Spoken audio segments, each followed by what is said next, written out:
in today's episode, I'm joined by Emilia Thompson. Emilia is one of the industry's leading experts, and alongside her team of coaches, she works with people to work on their relationship with food, their body image, and their health and fitness goals.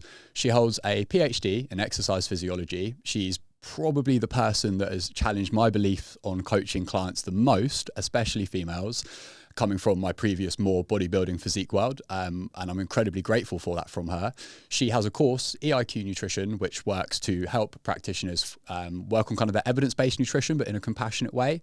And yeah, it's incredibly exciting to have her here today, because when I put a question box up on my stories, I've never had so many replies saying how exciting that was, which is just an absolute testament to what you've done for the industry. So Emilia, firstly, thank you for everything you've done for me to kind of challenge how I coach clients and my education. And thank you for joining us today. I really appreciate your time. That was really nice. Thanks so much. Oh, good. I was just sitting there smiling like, oh, honoured. Yeah.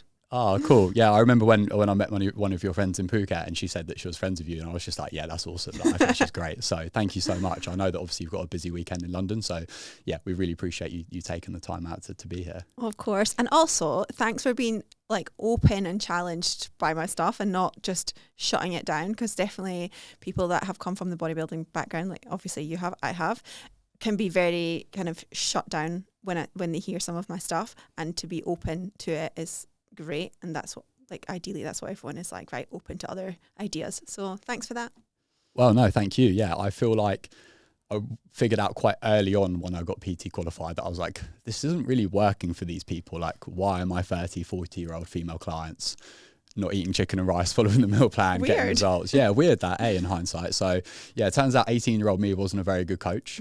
And yeah, I think I followed you for as long as I can remember. I feel like you were still doing bikini shows when I first, or you'd not long stopped when I first followed you. So which means that I basically got quite lucky that I found you and a few other key people very early on in my career, which meant that I kind of didn't spend too long on that not so good trajectory.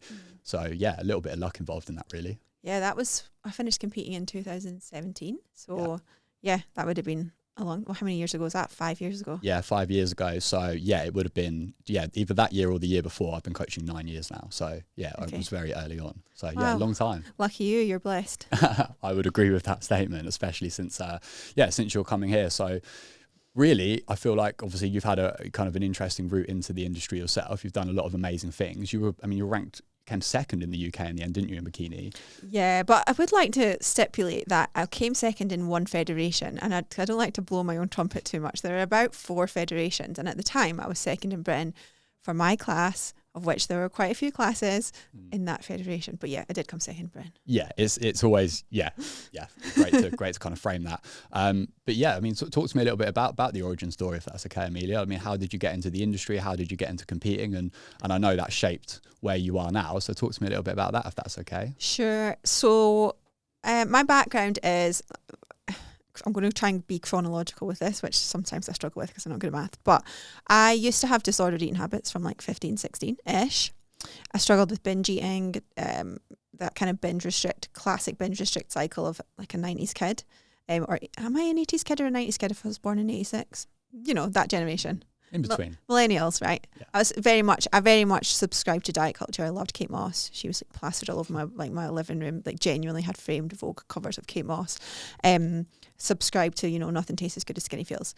And used food as my emotional regulator in some way, which I didn't know that's what I was doing at 20 years old. So I struggled with disordered eating for about 15 years or something like that. When I was 25 maybe, I started going to the gym. I had a bit of a not a great relationship, and I had a lot of friends. So I was at Loughborough Uni, which the ratio of men to women there is 8-1. So I was having a field day, but also all of my friends were men pretty much. So when I was going through a hard time, and I was still in this binge restrict cycle, they were like, come on, let's start going to the gym. Like, let's start lifting weights and feel strong. And so I did, and I loved it. And at that time, so this was then into like 2012, 2013.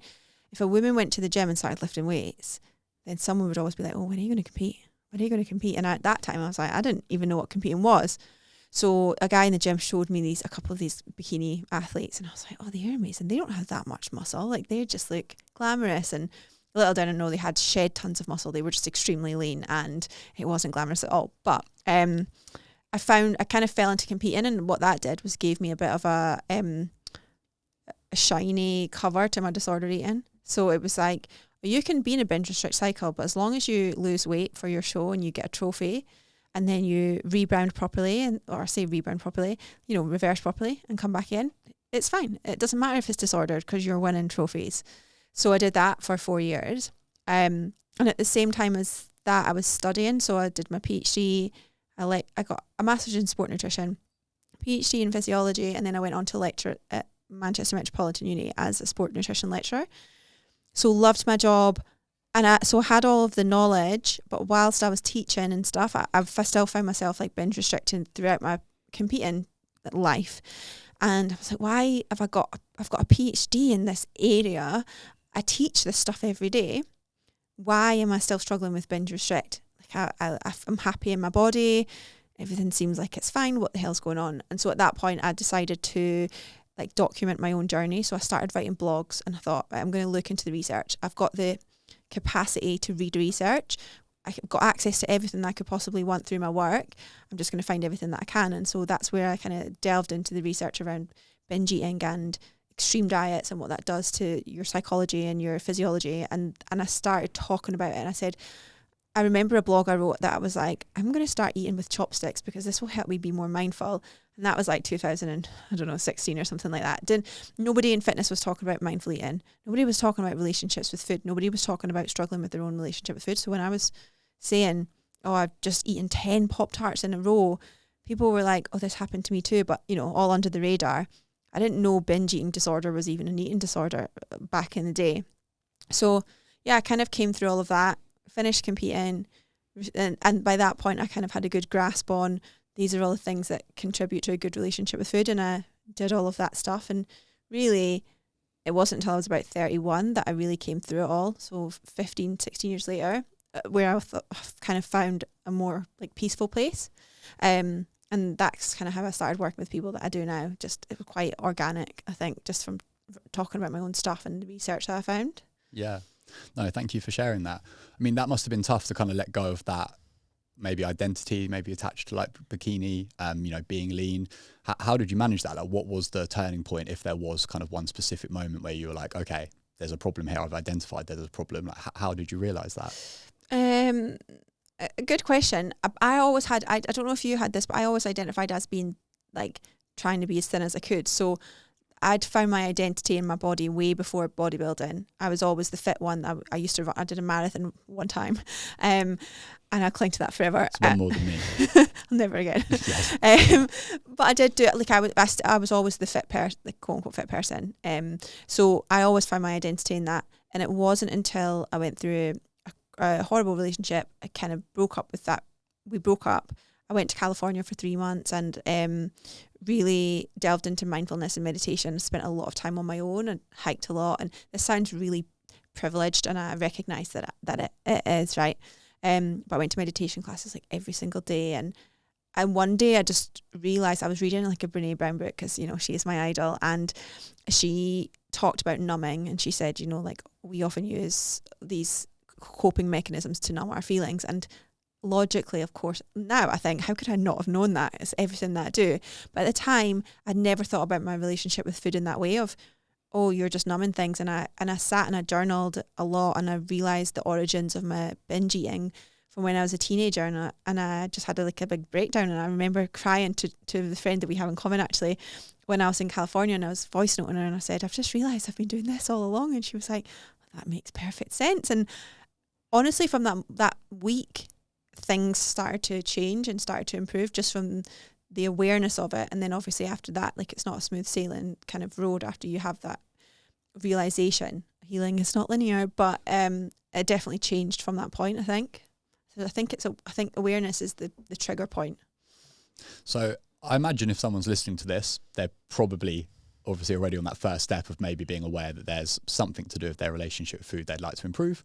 Otherwise, probably not going to be listening to this episode. So step one's probably happened. What can someone do to maybe like cultivate that they've, you know, okay, I want to become a little bit more aware. I want to maybe try and figure out why I'm feeling this way. You said maybe like using numbing. Are there some questions that someone can ask? You've touched on like meditation, journaling, like, yeah, just elaborate on some kind of questions or strategies, if that's okay, that someone could use. Yeah, so meditation's great because it encourages you to become more aware of your thoughts. And often when let's take emotional eating as an example. Disordered eating can look a lot different on lots of people, but I'm just going to use that as a bit of a proxy. Often when we emotionally eat, we don't even make space to even notice that we're feeling anything. We don't feel anything. We are like, you know, knee deep in biscuits before we've actually realised that that's what we're doing. So meditation can be really good because it helps us create a pause between stimulus and response, i.e. the urge to overeat and then the eating. The more you can practice meditation regularly, the more you get better at putting a pause in and you become able to respond, not react. Do you meditate? Yeah. Yeah. So do you know what I mean when it's that flip? Yeah. Because I think that what you kind of said there is also kind of a Viktor Frankl quote, right?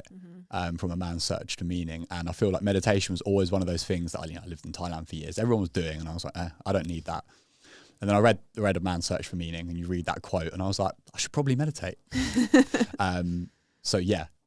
It's phenomenal, and a lot of people hate it, and they say I can't meditate because the voices in my head are just too loud. And it's like, that's why you want to meditate. Like, that's, everyone has these voices in their head, and meditation helps you distance yourself from those.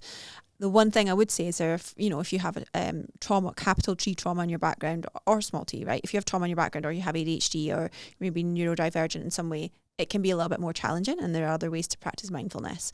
So that is a bit of a disclaimer. I'm not saying everyone has to meditate, but if you do have the capacity, even just doing 2 minutes of meditation a day is fantastic. Journaling is really, really good. People often don't know what to write when they're journaling. I actually, on my website, I have, and I'm sure you'll put this link somewhere, but I have like a whole load of journaling prompts specifically around emotional eating and overeating, so you can look at those. But things like what happened before the event. So did I just have a fight with my partner? Was I really hungry? Was it the first time that I'd been alone all day? Had I not eaten enough that day? Really questioning what happened beforehand. And then thinking about even like what were I like to call them vulnerability factors. Did you get enough sleep last night? Like were you feeling anxious already because of something else? Like really looking at the factors preceding your emotional eating. These things can be almost easy to recognise, because a lot of people will say to me, oh, boredom eat, and they'll say, well, and I'll say, well, what do you do to manage your boredom? And they'll say, well, I eat. And it's like, okay, well, what else can you do? And often we know why we're doing it, or we think we know why we're doing it, but we don't have the alternative strategies in place. But sometimes we don't know why we're doing it, and we say, I'm fine. I'm absolutely fine. And for 15 years, I would have said, I'm fine. Genuinely, in that moment, I was living my best life. I was partying all the time. I had boyfriends. Had loads of friends. I was succeeding in my career. I was fine. But there was an unmet need somewhere, and that unmet need for me was just the ability to actually be authentic with myself, because I never let myself feel any sort of negative emotion. I would just suppress it with food because I was too scared to feel that negative emotion. And you see this a lot of people who identify as like the positive person, the one that's got all their shit together. The outward game facing person. And you see that a lot with people like that. So you can convince yourself genuinely that you are good, and I'm a positive person. Of course, there's nothing there. And that's sort of a bit harder to identify. And so to identify things like that, it's like, how comfortable do I feel being vulnerable? How comfortable do I feel crying? When was the last time I cried? Do I feel, if you Google Maslow's hierarchy of needs, right, you can see the kind of our human needs in order to reach this quote unquote self-actualization at the top of the pyramid, right? But it's things like love, belonging, physical needs, safety, etc. And look at that and think, do I feel genuinely fulfilled in each of those aspects of my life? That's what a therapist wouldn't make you do that, but that's some of the stuff that they would go through on a deeper level. So just even looking at that and being aware of that, of saying, well, where do I feel like I don't have that? Example, safety. You might think, well, I live in a house, I'm in a westernized country, like everything is fine, but maybe you don't feel safe in your relationship. Maybe, your partner is a bit avoidant, and so they don't communicate, and they're like, they don't come home sometimes, or they don't text you back, and you feel unsafe. Maybe you've got an anxious attachment style, so you feel unsafe. So it's a really, like, there's so many reasons why we can have these relationships with food. It's a tough one to kind of start to unpick, which is why journaling, there doesn't need to be a structure to it, but just journaling how you feel, what stories you're telling yourself, what happened that day, physically and psychologically, and it can be really, really helpful. But I know that's kind of, I've just word vomited a lot of stuff. That's okay. No, brilliant. I completely agree. I mean, that gives me like a few questions and a few different trails of thoughts, but I guess that the first one where you would start, again, probably chronologically with someone, is if they were in a little bit of, I guess, almost denial about that, right? Like, as you said, no, I am good. They've maybe got a bit of a disconnect from like kind of how they see themselves and they're self-sabotaging. I mean, where would you start with that client if they came to work with you and you feel like there's something there and, you know, and they don't see it? How would you address that? The self-sabotage thing is an interesting one, because I've definitely reframed this over the last couple of years for me. We all think, and a lot of us say we self-sabotage in some part of our life, and it happens a lot with dieting and fat loss, right?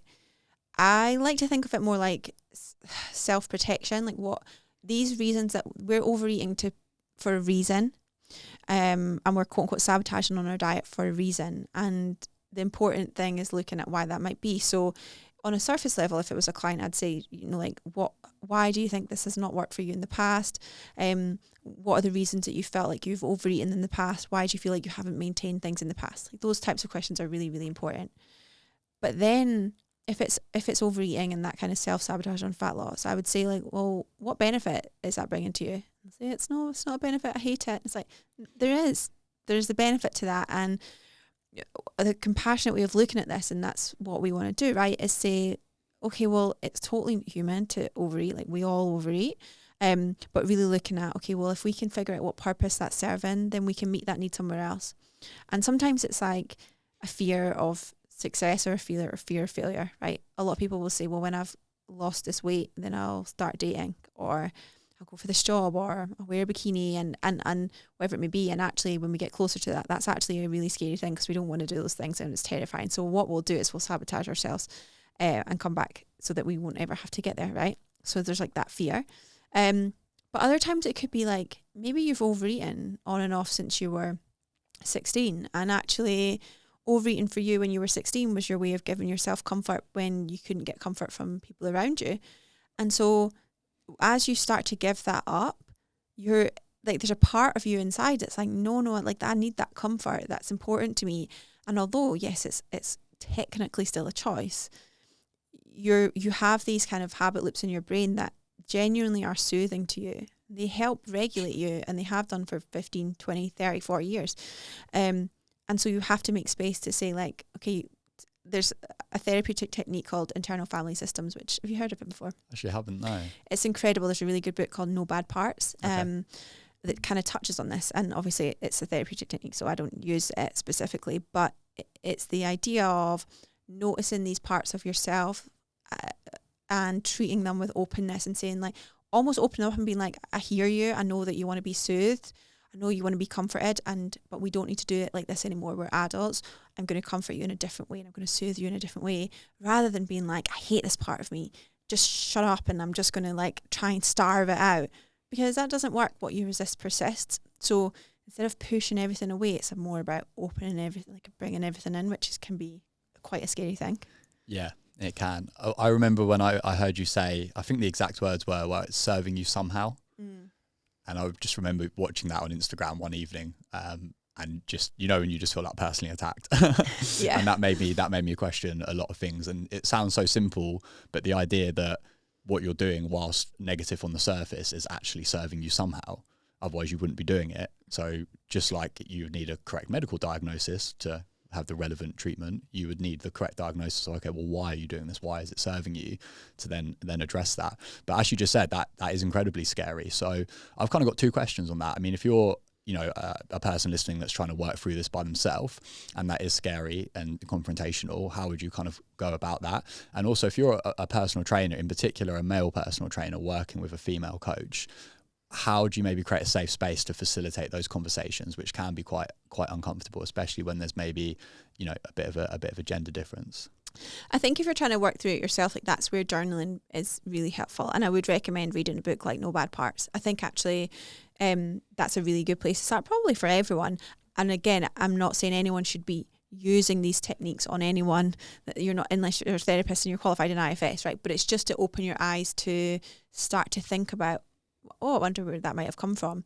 I think if you're doing it for yourself, just think about what those habits are that you don't like about yourself. And there's two things here. One is a task that I do with my clients, which I think is really important, is often when we have habits that we don't like, we're really critical of them. And one thing that I recommend everyone do is to write down everything it is that you don't like about that, why, what you feel about it, how it makes you feel, etc. And then like have a wee break and come back to it and write a letter from somebody that you really love, whether they're dead or alive, and almost from their perspective write what they would say to you about that.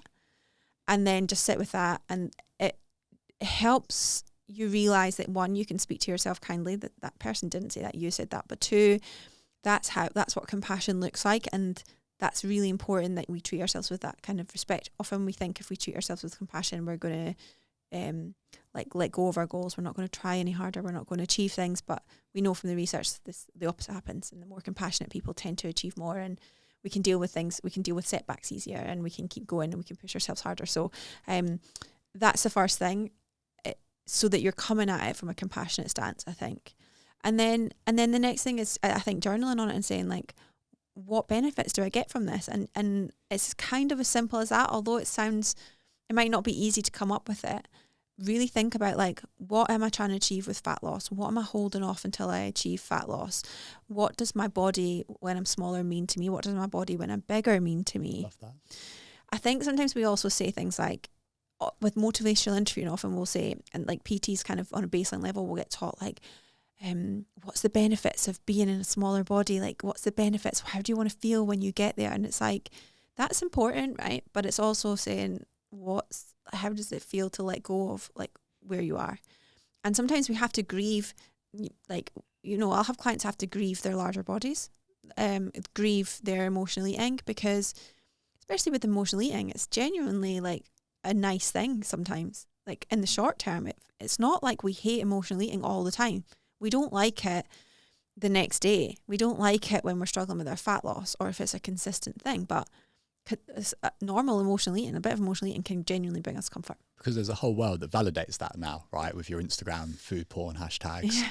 I mean, I think I saw a study, correct me if I'm wrong, but there was a study which was looking at people searching for food porn hashtags and looking at that type of content when on contest prep was actually like a precursor to ending up with disordered eating. That was like one of the first things that they noticed people would do, is start fantasizing about food. And there was a very strong correlation between that being like the first thing that started changing in people, and then developing disordered eating habits as a result of prep went on. So that was kind of like a red flag that you can look out for. That was a really interesting paper. That is interesting. So yeah, there's this whole world that validates that behavior now, and I feel like as soon as you can find a group of people that validate that behavior, you normalize it, right? Yeah, but also emotional eating sometimes is normal, and it's so human, and I emotionally eat sometimes, and it's totally fine. It's just when it becomes your only coping mechanism, that's when it can be problematic. But it does soothe you to some degree, and so you do have to let that go. And although objectively you're like, yeah, I want to reduce that, still it's sad, because that's a big part of your life that you're having to let go. And again, that comes down to that parts work of, like, being open to just saying, I appreciate you. Like, I appreciate the fact that I binge ate. I mean, objectively, like, I don't want to say that I've binge eating on and off for 15 years, but realistically what that did was protect me from really hard feelings when I was younger that I didn't know how to deal with. And so making space and being like, to that part of me, like, I'm grateful because it protected me, right? And I think that's important. And then I suppose the second part of your question, it's really important that you work within your scope of practice. I don't mean you personally, but as PTs, we want to fix everything. We're like, I'll be your therapist, I'll be your nutritionist, I'll be your PT, I'll do all of these things. And it's like, realistically, that's a lot of that stuff is outside of our scope. I like to just encourage people to more think, and I mean, in terms of the work I do is slightly different, right? But and we have a therapist on the team and stuff like that. But with PTs, maybe on EIQ nutrition, I would say more like encourage them to journal and to do the self-reflection for themselves. And you can pose these questions that I've just said. You can say, like, why don't you journal on these types of questions and see what comes up? Or if someone's really struggling, advise them to seek therapy, especially in the UK. Talk therapy is often, you can refer for that, which is amazing, and doing that alongside PT is amazing. So I think to be honest, I think it's, as a PT, it's your job to kind of support them to do the work for themselves, as opposed to you then saying, okay, I'm going to go and heal all of these things for you. Because we all, a lot of us want to fix, right? A lot of us in PT That's will why for we're in the fixers. industry. Exactly, right? I have my own issues, and now look, let me help other people. It's a coping mechanism. Yeah, exactly. And to some degree, it can really help with your empathy, but other times it's like you can often end up overstepping. Yeah. I feel like that comes with maturity in the industry a little bit as well, doesn't it? When you're in your first 2 to 3 years of coaching, you're like, maybe got a bit of a point to prove, you want to be a problem solver for everyone. That just comes with feeling like you're new to any industry, doesn't it? And then the longer I've done this, the more I've referred out, which doesn't really make sense, does it? But that just comes down to, being mature enough to realize, this is out of my scope. But how do you have any advice on like setting that relationship up successfully? So again, if you're a PT listening or you're the client and you feel like you maybe need to bring some sort of therapist into that relationship, any advice on setting that up in terms of like communication channels, how to get referrals, where to look for, great people? Obviously feel free to mention all your team here. All of us. No, we're the best. We totally are. I think it's a good question. There's actually a website called, in the UK at least, the IAPT website. It's not called the IAPT website, but if you Google IAPT, that's actually, for certain parts of the UK, you can self-refer for therapy. So that's a really useful website to know. One of my GP friends told me about that because I hadn't heard of it before. But I think in terms of, sometimes you can feel a little bit awkward approaching a client to say, well, I think that you need therapy. So it's less about saying that, and it's more about, it's really interesting. I would say something like, your self-awareness is really improving around these habits. It would probably be really useful to talk out with someone who's qualified in that. And that's how I would generally approach it. And I've had clients that I've referred to therapy many times before I had a therapist working within the team.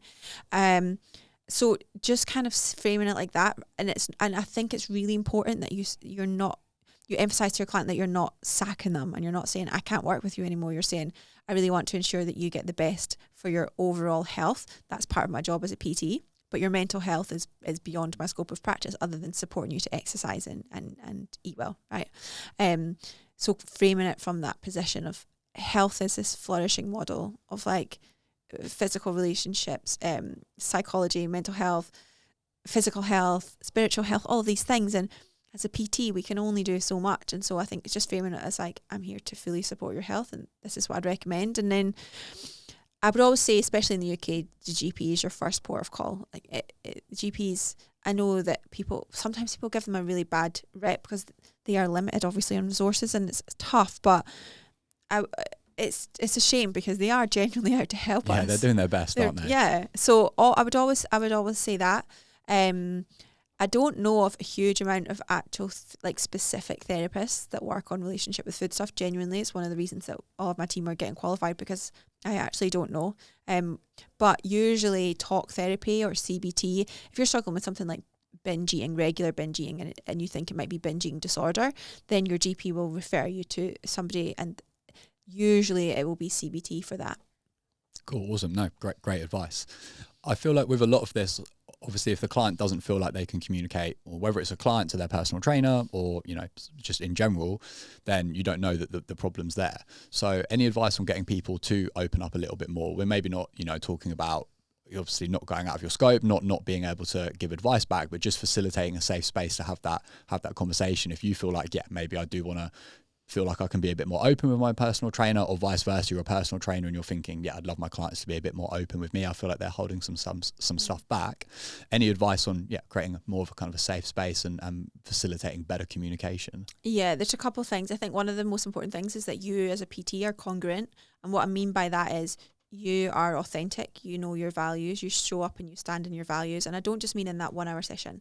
I mean when you're on social media, when you're in your Facebook group, when you're like, whatever you're doing, you are truly authentic and you are congruent, so that your client can only kind of get to the point where they feel comfortable being themselves if you are being yourself.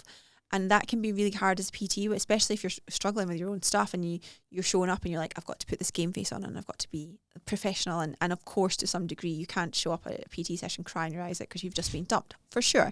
But being a human being is really, really important. So that is one thing I would say. And I think sometimes we struggle with that because we think that we just have to look like we've got our shit together all the time. And to me, having your shit together means also being like, oh, I'm having a bit of a rough day. And when you say things like that, you're not offloaded onto your client. It's not their response. Like, it's not for them to pick that up from you, but you are saying it's okay to have a bit of a shit day. Let's get this done. And you still have your game face on. You're still like, yeah, like this is it. I think that's important. And I also think there's this phrase called unconditional positive regard, which is comes from like a therapeutic phrase.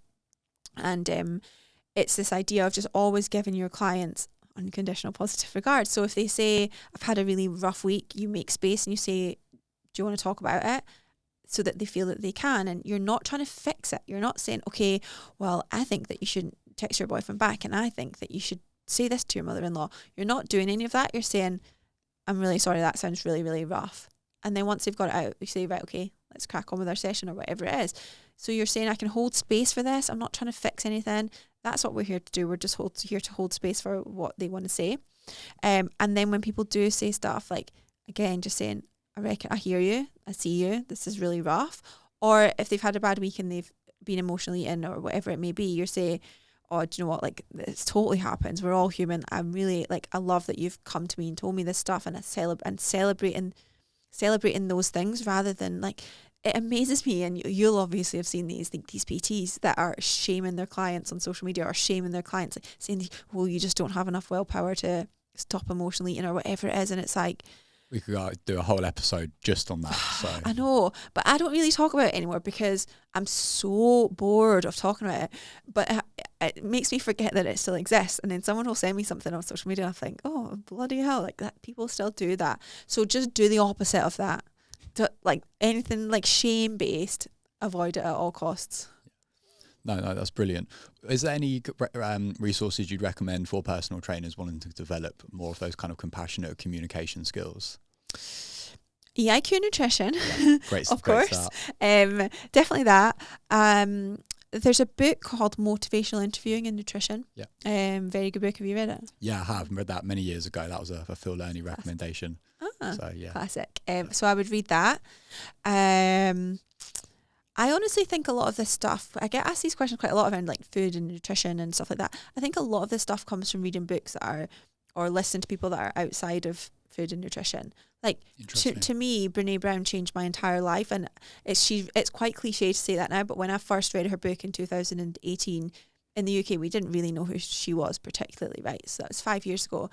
Now everyone kind of does, but she genuinely changed the entire trajectory of my own life, but also my career, because she taught me to think about vulnerability and empathy and compassion. And her, Adam Grant, he has a great podcast and he talks a lot of stuff he talks more about leadership, but I really like the way that he talks about leadership in terms of collaboration. And again, it's Simon Sinek, he also does some good stuff and he talks about leadership, but it's about what I think, and Emma and I have this discussion quite a lot around business, is that the skill and the great PTs can listen to things that are nothing to do with nutrition and fitness and make it about nutrition and fitness. She is like this economics like whiz, and she always can relate these two things together, and I think that's a skill. And so when you're trying to develop your coaching skills, it's less about looking at nutrition specific stuff and fitness specific stuff, and more about like, who do you look up to? Like if I look up to anyone in the industry, well, apart from the people I have around me, there aren't that many people, but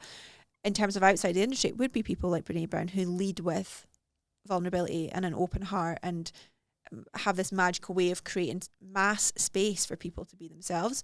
And that's what changed the way that I coach. So I think it's about looking outside a little bit. I've got a question that I wasn't kind of expecting to ask actually, but since you brought up kind of being a leader for your clients, is that something that you struggled with at all when you first got into coaching, showing up as a leader and almost feeling worthy of that?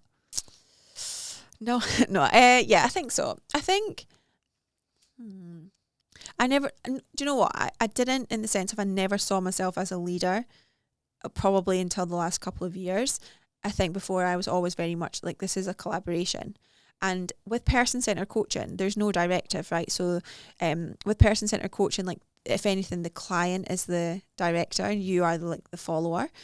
And that's how I try and coach. So whenever I've coached before, I've never felt like a leader. When I work with clients now, I never think, I'm not telling them what to do. They're telling me this is what I need and I'm structuring it in a way that they need it. So I don't feel like a leader in that sense. But obviously when you're trying to build a business and create a cohesive group of clients and have certain values, you are a leader of your business. And so that is important in that sense. But I think in the last couple of years, I did struggle with like the leadership role of, taking on new coaches and EIQ nutrition and things like that. I definitely felt imposter syndrome for quite a long time. Not so much anymore, but for sure, because I don't know why that is. I think it's just being a millennial. Yeah. Not that I wanted to make the episode about me, but when you said that, I was like, I really struggled with that for a few years. So I was just interested to hear your But in what way? To hear your thoughts. I mean, obviously, as you say, like coaching is, you're not leading. It's a partnership. Yeah, they're leading, obviously 100%. I feel like there's still an element of it where you've got to feel like you are worthy of success and worthy of being someone that people should follow, look up to, listen to their advice, ultimately pay you for coaching, right?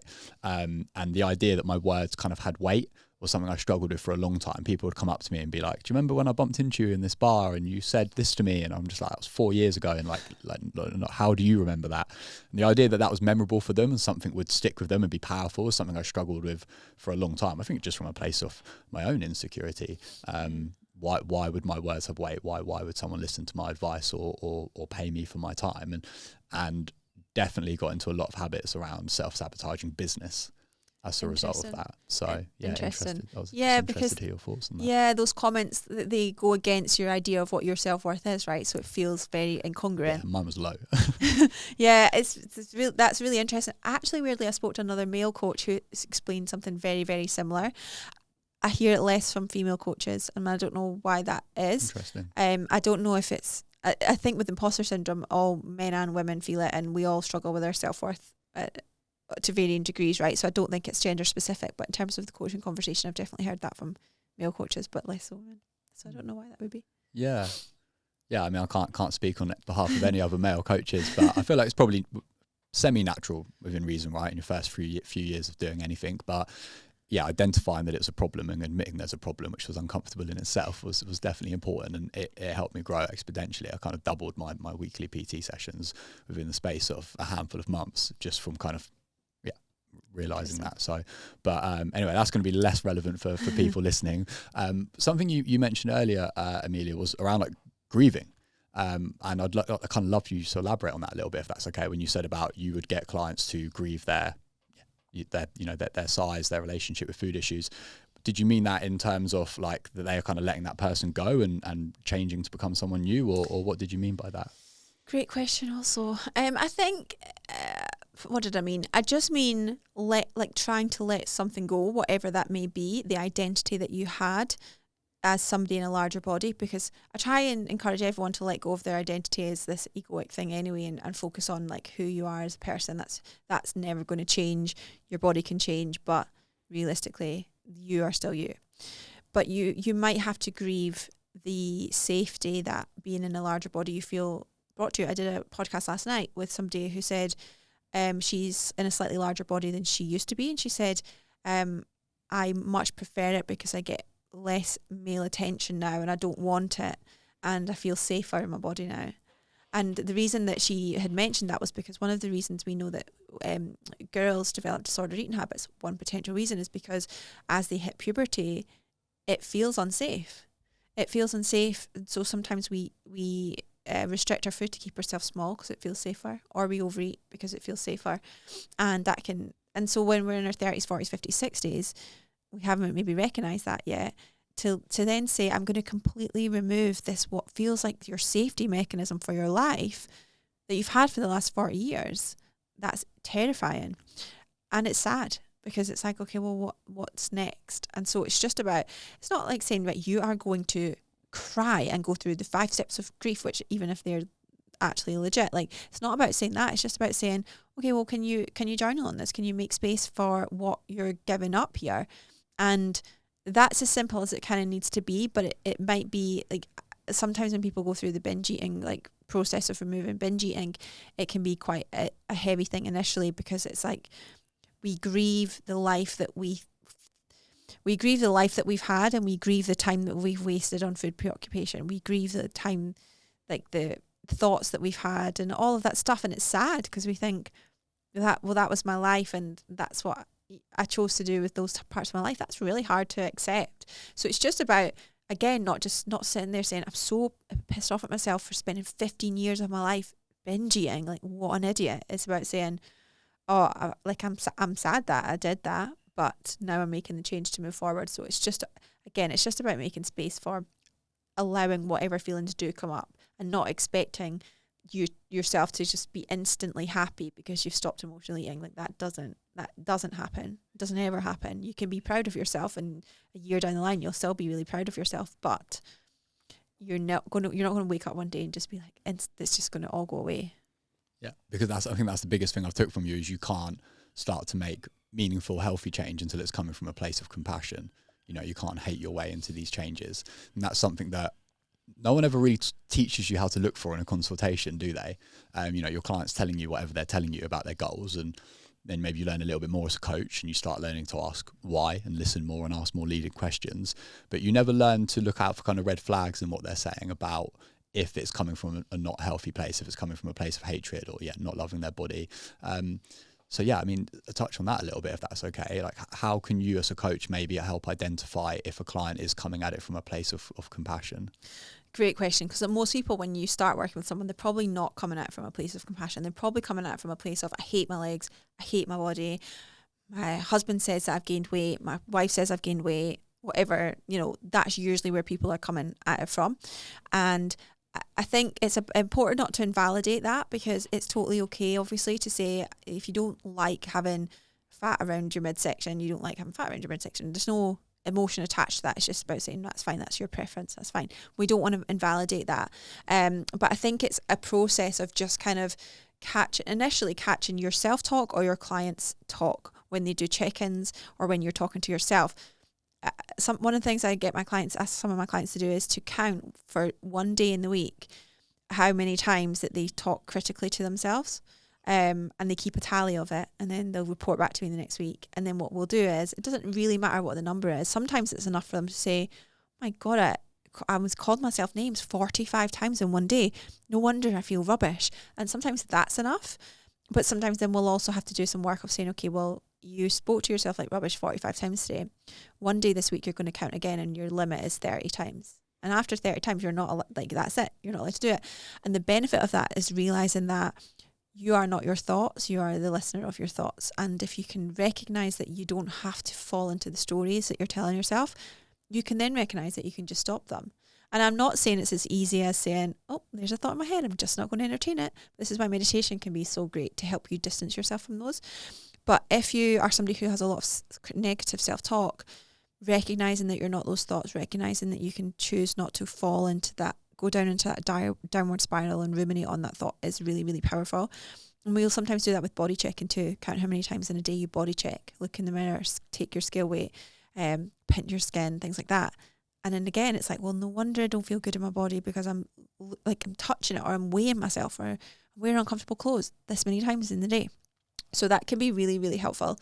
And then I think it's just one of those things that just has to build over time. So if you're somebody checks in with you and they're saying, I feel really guilty, or they call them I ate like a pig or anything like that, you call them out on it compassionately. You say, like, okay, well, you didn't. We don't talk like that. Like, this is the reality. Like, this is actually what the situation is, and you have to set the tone for that. And there's some really cool research around cognitive reframing with clients, and how actually even 6 months after a relationship's ended, clients can find themselves reframing, and not even if the coaching wasn't on reframing, just from seeing a coach cognitively reframe, clients can then pick up on that and start doing that for themselves. So that's one of our key jobs, is to consistently do that.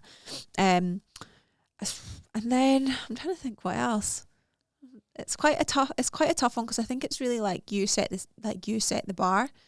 So the way that you talk about yourself, the coaches that are going on social media saying like, I'm so fluffy right now or whatever, and it's like you're lean and all of this bullshit, and you just think you're setting the tone for your clients when you do stuff like that. I did that once. Martina called me out on it. Did she?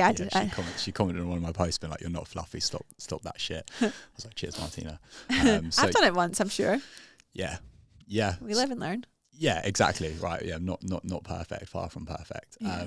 No, there's some really great tips in there. I mean, getting clients to tally up how many times they use negative self-talk, body check. I absolutely love that. They're two strategies I've actually, if I'm being honest, embarrassingly never used with a client, so I'll definitely be implementing them. It's not embarrassing. I made it up. There's no way that you would know to do that. Well, okay. Well, yeah, I feel like they're the kind of things that when you say it, like, well, that's quite obvious. That would make a lot of sense to use that, but I just never thought of it. Yeah.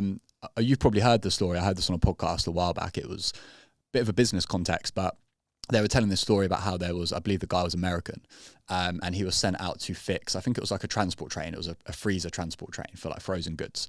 And they were like, the train's broken, right? You've got to go in, and he was a technician, do whatever. And he gets himself accidentally locked in this carriage. And because he thinks it's, a freezer, he thinks he's starting to freeze to death. He's not got the appropriate clothing on. And he starts writing on the wall, like, I can feel myself getting colder, and he starts writing, I've not got long left. He's giving it some timestamps. And yeah, eventually they found his body in there. The freezer was broken. It wasn't on. So this guy, again, I heard this on a podcast. I never checked the story out, but it's a massive podcast. So I imagine it's a legit story. This guy literally talked himself into death, even though the freezer wasn't on and the temperature was normal. And whenever I heard that, I think as coaches, we know, right, like your thoughts can be incredibly powerful. Your perception can alter your reality, alter your physiological state. But then you hear a story like that and you're like, wow, like that just highlights how much your body can hear the language you're using about yourself and the environment that you feel like you're in. And that's always the story I've then told clients when I'm trying to get them to understand the importance of, in the case that you just gave, like not using negative self-talk. If that's true, that's truly wild. That's truly wild. I need to find that out. Yeah. I'm going to Google that after. But you are like, it's a great story regardless. But it's like your thoughts become your emotions become your behaviors. So it's very difficult to change your behaviors without changing your emotions, without changing your thoughts. So it's like, let's start with your thoughts. Let's start there, because we do have we can't completely control our thoughts. I mean, maybe monks can, but realistically, we can't. So what can we do to do our best to help manage our thoughts and manage how much they run away with us? So things like meditation, journaling, developing our self-awareness, having conversations with people, noticing our thoughts. There's another thing that you can do called thought postponement, which we do specifically around body checking, but you can do it with anything, where you say you're somebody who body checks a lot throughout the day, or you have negative self-talk throughout the day. You can say, right, I'm allowed to think about this, but I'm only allowed to think about it between 5 and 5:15 tonight. So I'm going to bank that thought, and at 5 p.m. tonight, if I still want to think about it, I'll set for 15 minutes and I'll give myself that time to think about it. And what's amazing is that by the time it comes to 5 p.m. and you're like, do I really want to think about the fact that I'm critical of my stomach? Not really. So I'm not going to do that, but you have permission to do it. And the benefit of that is, one, recognizing again, you're not your thoughts. It's all about strengthening that idea. And two, I forgot what I was going to say. Two, you're not actually giving yourself that negative talk. And so it can be really, really powerful. And over time, you just get to the point where you realize that you don't need to be doing that. So anything that you can do, that the realization of you're not your thoughts is life-changing. And I don't know when you realize that, but there's a book called The Untethered Soul. I don't know if you heard of it. Yeah, I haven't actually read it, but I have heard of it. Okay. And it's quite cliche, and I don't know if I would resonate with it now, but when I read it 5 years ago or something, it completely changed my life, similar to Brene Brown, because I was like, oh my gosh. He said something, Michael Singer said something in the book like, okay, so right now as you're reading this book, you've got this conversation in your head and these people are in your head and it's like they're living in the attic and they're just talking nonstop. And I was like, gosh, yeah, I do have these. And he said, okay, well, why don't you tell them to be quiet? I was like, what? And then he said, tell them to be quiet. And I thought, okay, be quiet. And I thought, oh, I don't actually have to. It's your attic, you can tell them. Yeah, who knew? Wow. And it's so wild because it's so obvious. But once you become aware of that, your whole life changes, and it's easier to do it in certain circumstances when you're regulated, when you're calm, and about certain things. I'm good at it with food now, but I'm not good about it with men, for example. We've all got our strengths, but it's just that realization, I think, is huge. Yeah, I feel like this would be as a good a time as any to kind of admit's definitely not the right word, but. Say, I ended up working with a therapist for a while. It was really, really important for me to actually finally admit that I needed to do that and have those sessions for about 6 months. And now we still do one every couple of months or so, just as like a check-in. And I don't want to take away from any of this being like we always want to make it seem like quite simple, right? To empower people to just take the first step and try and work through this. But at the same time, your mind can be quite a complex place. So why would you not seek professional help to help you kind of move through what is ultimately the most important thing that you own? If you wanted to learn a language, you'd probably hire an instructor, or at least get an app, right? If you wanted to learn an instrument, you'd get lessons. Like, okay, we have to have driving lessons. That's a bit different, but when you learn to drive, like you have driving lessons. So where do you see having, someone like a therapist come in? At what point do you think that people should maybe consider that? Because if I'm being honest, for me, it was a good 2 to 3 years later than it ideally should have been. Yeah. Do you know what? It's such a great point. You can't think your way out of anxiety and depression. No, I tried. Yeah. Haven't we all? I tried too hard, ironically. It was part of the problem, but anyway. We won't go down that road. Let's not. Yeah, but it's such a good point. Like, this is all kind of, this can support your mental health, but these are not tools for mental illness, and that's very different. So great point. I think realistically, if you've struggled for a long time, and if thoughts about food in your body are having a consistent negative impact on your life, then I would seek therapy if you can. It's not accessible to everyone, which is one of the problems, right? But obviously, I think a disclaimer here too is if you think that you're struggling with an eating disorder, 100%. Go to your GP and they will support you with therapy. That's like a non-negotiable. If your GP hasn't been helpful, go and see another GP, or self-refer through IAPT, or find a private therapist. Like, all of these things, super important. But I think if you have access to it and this is having a negative impact on your life, then just do it. And I think the statistics in terms of people that go for one session of therapy and then quit are wild. Like, a lot of people. Really? Yeah, a lot of people. Yeah, that makes sense. Yeah, and I think sometimes it's because you don't get a therapist that you really gel with, and so you think, well, that therapy is not for me, so I'm just not going to do it. But persevere with it. And I've been to therapy before a couple of times, and I think it's important to persevere until you find someone. Because Instagram therapy is great, but like a reel or a carousel doesn't completely overhaul the way you think. It's weird. Really? That isn't therapy? Yeah, it's weird, isn't it? Wow. Weird. I've saved when I said I many had of them. therapists, I actually just meant I followed a few Instagram accounts. Yeah. No, I did have actual therapy. Some of them are great. But you can convince yourself that you've just, people self-diagnose with all sorts now because they've seen it on Instagram, and I've healed this because this therapist told me it was this childhood wound, and it's just like, is it though? It might be. Yeah. But realistically, there's no shame in therapy. I love therapy. If someone says they've been to therapy, I'm like, oh, great, you're my type of person. I'm up for that. Yeah, it was. I mean, I'd love to, just frame that quickly, because as you correctly said, it's very privileged to be able to afford private therapy. I understand I was very privileged to be able to afford that. It's not cheap. And I had 3 sessions a week for like 6 months. So, understand I'm very privileged to be in that position to be able to do that. What you just said there, I've kind of got 2 questions to that. I mean, you probably know Gary from Tries, right? Heard of him? He had someone on his podcast that was kind of talking about how a lot of this diagnosis and awareness has almost gone too far, to the point where it's problematic. I was wondering if you had any thoughts on that. Like, have we maybe gone too far trying to overdiagnose? People, as you said, are giving themselves Instagram diagnoses now. I feel like that's happening younger and younger. You're seeing a lot of people on TikTok being like, I've got this. And it's like, do you? So I was wondering if you had any thoughts on that, and how can someone someone kind of use a bit of their self-awareness based on any questions you might be able to advise, to be like, okay, is this me? Am I overanalyzing here? Have I misdiagnosed? Have I gone too far? I think the thing is, don't try and diagnose yourself. Don't look at TikTok so many times that you know all of the symptoms of ADHD and then go to your doctor and say, I've got all of these symptoms of ADHD and must have ADHD. And of course, the assessments are relatively stringent. They know these are professional people. They know what they're doing. If you're going to get a professional diagnosis and you're not self-diagnosing, don't self-diagnose anything. It's ludicrous. You wouldn't self-diagnose yourself with a broken arm. So why are you self-diagnosing with something like, again, ADHD as an example? So I do think we have a bit of an issue with that.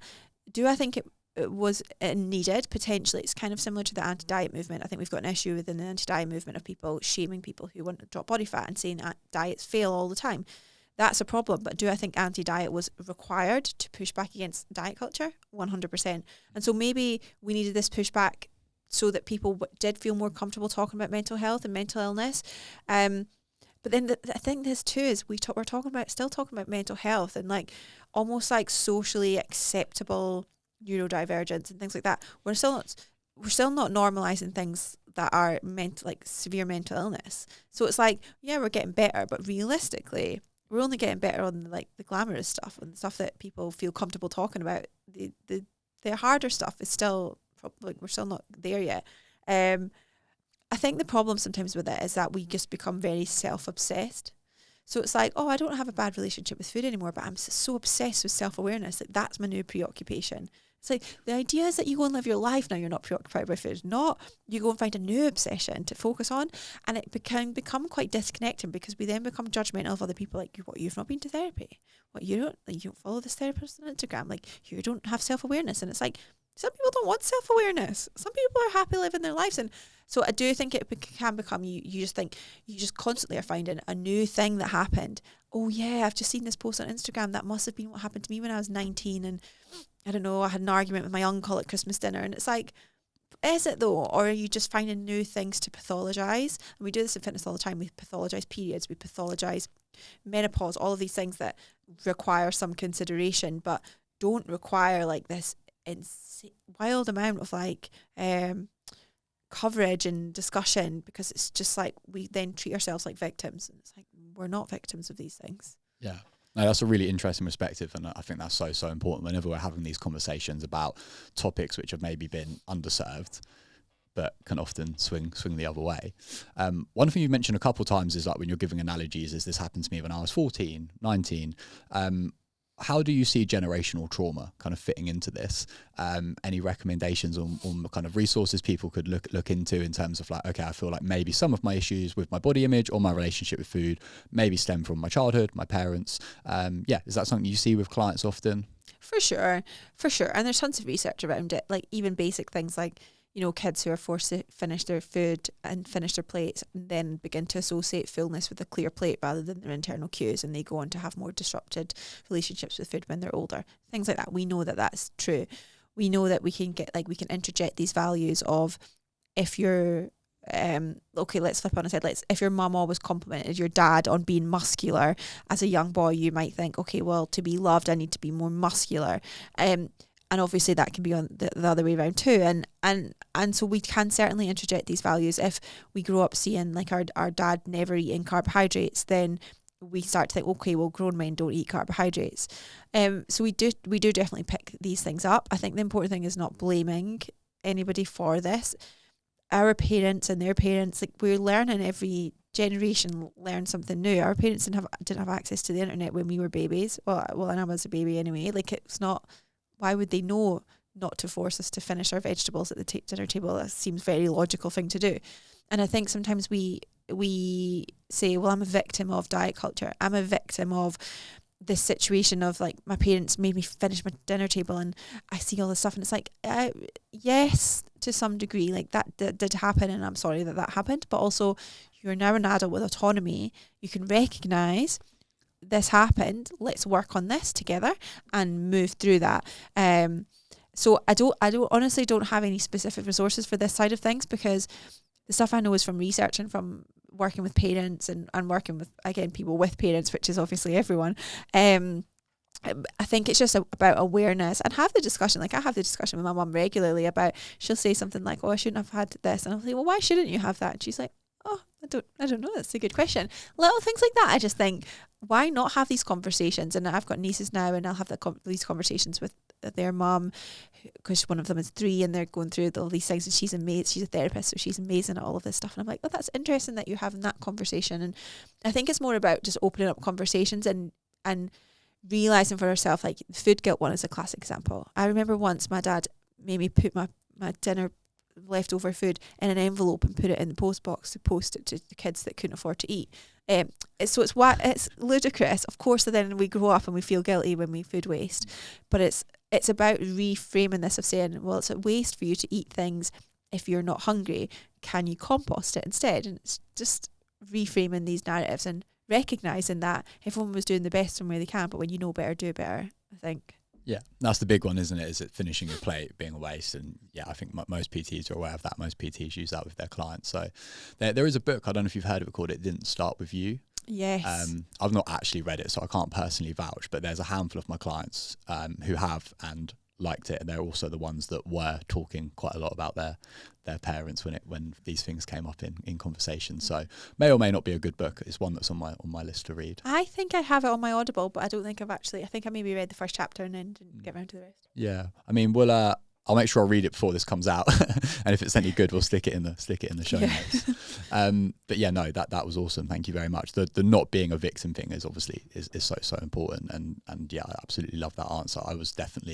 That was me for a long time with my mum, and an interest. I didn't speak to my mum for about 5 years, and a very interesting part of healing that relationship was learning about her upbringing, which it turned out was actually post World War II Germany, moving around boarding schools because her granddad was diffusing like mines that were left from the war. So, you know, she was a young girl living in boarding schools in Germany not that long after World War II, grew up speaking German. I'm like, that sounds traumatic.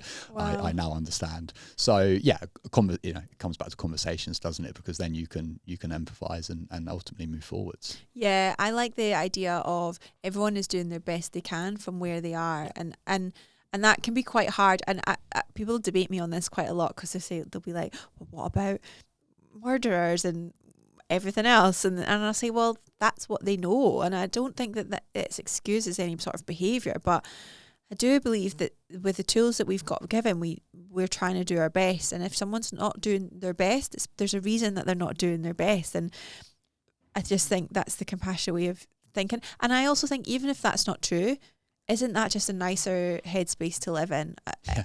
Like, I just feel like I think it's much more peaceful to think like that. And on a very surface level of like our parents making us finish our dinner, like our food, like that, they were thinking they were getting all the nutrients in us. Like, come on, we really can't blame them for that. It's just, there's no benefit of blaming people for it. It's like, what can we do? I agree. How I interpret that though is, in order to facilitate that compassion and viewing it from like an alternative standpoint, you need to have that space, which then comes back to the journaling and meditation, which obviously you've hammered home the importance of. Because for me, I found that when I know that when I didn't think like that, and I was always a little bit, why are people doing this to me? You know, had that victim mindset. It was also when I wasn't doing any of the techniques to help create space. It was also when I was doing 50 PTs a week, working 80 hours a week, which didn't help in terms of like literal space, but also as a result of being busy with that, therefore didn't have the time to kind of create that space, which I now deem very important to my mental well-being. And yeah, I feel like, you know, a pretty different person over the last kind of 4 to 5 years, to be honest, as a result of that. So if someone's pushed back to you on all of this because you've covered so much absolutely incredible stuff, comes back to just basically time, busy, priorities, which, you know, correct me if I'm wrong, but I imagine is what you hear from a lot of your new clients, like I do from mine. What kind of would you say to them? How do you meet them where they're at to start implementing some of this stuff if someone is busy, doesn't deem it important, has other things going on? Great question. I actually get it a little bit less with mine because I think people that come to work with me know what I'm going to say to them. So they know I'm going to say, okay, let's think about journaling. They know it's coming, so they're kind of a bit more open to it. So I think one thing is, if you are a PT or a coach, make sure that you're talking about the things that you do. Because if someone came to me and I said, right, okay, we're going to start measuring your blood glucose, they'd be like, what? I don't really have time to do that stuff because one, because it's rubbish, but two, like, I don't talk about it. So if you implement things with your clients and you use things for yourself, talk about them and talk about the importance of them all the time. So by the time someone comes to work with you, they don't need any buy-in. They know why it's important. But then I think like that, people think that meditation has to be like this 30-minute sit of like silence and cross-legged and candles and incense, and it's like, meditation can be when you're stuck in a traffic jam. You're just going to sit in the traffic jam, and rather than getting pissed off that you're in a traffic jam, you're going to spend that 2 minutes, 5 minutes noticing your breath. That's all. Turn your music off, notice your breath. It doesn't take any extra time. Or something I've been doing recently when I've been busy is doing like mindful runs. There's a Spotify track that's got like a metronome. Oh, cool. And it's really cool. And you run to the metronome and then you align your breath to your steps. Oh, I love that. Very cool. Never heard of that. Yeah, it's called guided metronome running, I think, for beginners or something like that. And so it's 20 minutes. I'll go for a 20-minute run, do that at the same time, come back, and it's like, oh, I've done some mindfulness work and my run in 20 minutes, and that's it. It's the same as what you do with training, right? If someone says I don't have time to go to the gym, it's like, right, we'll do 3 30-minute sessions, full body superset, done. And to be fair with a lot of my clients, that is the type of stuff that we'll do now. So when I first started coaching, I would be like, I was always programming 6 days a week training a week, 5 days training a week, because I was coming from a bodybuilding background and everyone knew that that's how much I trained. So everyone was like, oh, let's do like that.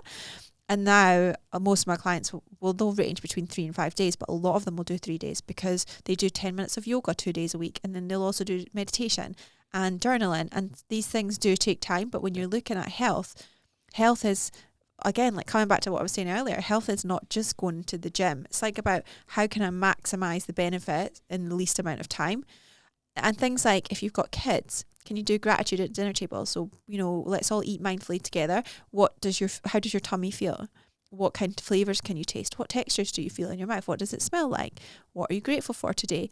These are all things that you can incorporate within your family dynamic that don't take any extra time. Same with like you can have little mindful moments and you can go for a walk with your kids and you can be like, okay, tell me one thing you can see, tell me one thing you can smell, tell me one thing you can hear. All of these things, and that's much more of an applied approach to like mindfulness and compassion, and it's also healthier because you're bringing in connection and stuff like that. So I think it's thinking outside the box and not just saying to your client, you are going to meditate 10 minutes every single day for the next 7 days. Like it's just, or you're going to journal every single day. Like most people don't have time for that stuff. And just because you do a morning routine of breath work, ice baths and going for a run, most people don't want to do that. They don't have the time to do that. Yeah, the disconnect between the 20-something-year-old personal trainer and the 40-however-year-old mum is funny in the fitness industry. Yeah. I think back, I don't know if you do this, but like I think back to myself even 5 years ago, and I would think, well, everyone's got time just to go to the gym for 5 days a week. Like, what else are you doing? And it's like, what the hell? Of course, I don't have time to go to the gym 5 days a week now. I mean, I probably could make time, but it's ludicrous, and that's partly just getting older, right? Of your own life stages, but still. I absolutely love your little commentary on your like push pull, like full body supersets. Like they're good fun, and I think that. I mean, there's a couple of things I'd love to highlight there. The first one for any PTs listening is, as you said, like the content you put out really, really matters. I got asked this the other day when I was doing a talk. Someone was like, it seems like, there's a bit to your check-ins and your onboarding process. How do you get clients to do that? And I was like, no one's looking at my content and not expecting that. They know that if I'm putting out content and I'm like, hey, as a personal trainer, we should probably have conversations about and consider some of this stuff, such as, do you have a cycle? If you don't, that's a problem. We need to talk about that. Lots of identity stuff, mindset stuff. No one's coming to me and expecting to have a really quick onboarding process because they are seeing, as a result of the content I put out and the testimonials that I share, they're seeing that layer of information, right? So that kind of sounds so obvious, but when I answered that question, sometimes someone asks you a question and you answer it and everyone's sitting there a bit like mind blown and you're like, okay, to me that seemed really obvious. But I don't think anyone's sitting there. I only had 11 people at this talk. I don't think one of them had really thought about how your content should be a reflection of your coaching process so that you get the right person signing up. So I just kind of want, because I love that answer that you gave, so I just wanted to highlight that. Yeah. And then the other thing which I absolutely loved was, what you kind of said there, right, was, 3 times a week for some people is probably better than 5 times a week if you use those other 2 slots a week that they might have available to do some of these techniques we've been talking about. And I guess you could summarize that as, because you can't change anything from a place of, unless you're coming from a place of compassion, as you've spoke about. So yeah, I mean, what would you say to someone that is thinking hard is better when it comes to training, more frequently is better when it comes to training? How would you get them to shift some of that time spent from the gym to maybe some of this work, which ultimately would be more beneficial for them long term?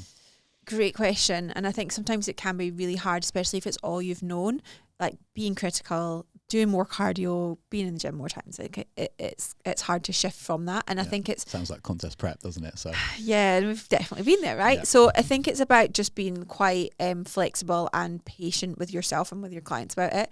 So some of my clients will just do 5 minutes of yoga after they've been in the gym, but they'll still do it in the gym. And to me, that's not 100% ideal because you're not getting the mental or the psychological benefits of yoga when you're in a loud environment and you're kind of rushed through it. But it's better than nothing. So let's start there and transition through it. With yoga and journaling and things, the framing of this is going to help your relationship with food, it's probably going to help your fat loss. If you're on a fat loss journey, you've got a better relationship with food, you're more likely to lose fat, you're more likely to maintain fat loss. We also know that self-compassion is associated with lower BMIs. So developing your self-compassion, it's not, being more compassionate is not going to help you lose weight. There's no randomized controlled trials or meta-analysis that say this leads to this, but we know it's associated, right? So if you can say well, look, you struggled last weekend when you overate you felt really guilty and then you overate some more, what would be really helpful here is some self-compassion. One way to develop self-compassion is doing some self-compassion like journaling, or to do some yoga, or to do some mindfulness work. All of these things are going to help you in those moments. So can you see the benefit of doing that now, even though you hate it? And say, yeah, okay, let's bring it in like a little bit at a time. So it's, for us, it kind of comes back to what we were saying earlier about picking stuff that's nothing to do with nutrition, fitness, and implementing it in. It's the same sort of thing of like, what's important to your client? Okay, well, how does this tie into what's important to them? If I'm working with a parent and they want to be less get less irritated with their kids, I'll say, well, meditation is so good for that because it helps you respond, not react. So even if you don't want to do it for yourself, maybe you could start doing it because you want to show up for your kids in a certain way, and they're like, okay, I see the benefit. So I think that's the thing of just thinking, what is this client's values? And if you don't know your client's values, you need to have that conversation with them. And if they don't know their values, they need to figure those out. Okay, well, how can I make all of these things relevant to what they say is important to them, not what I think is important for them? Yeah, it makes complete sense. I love that so much. I actually had a couple of my clients that have started bringing their kids to sessions. Nice. And yeah, I just think it's so cool. Yeah, so that's cool. No, I love that answer.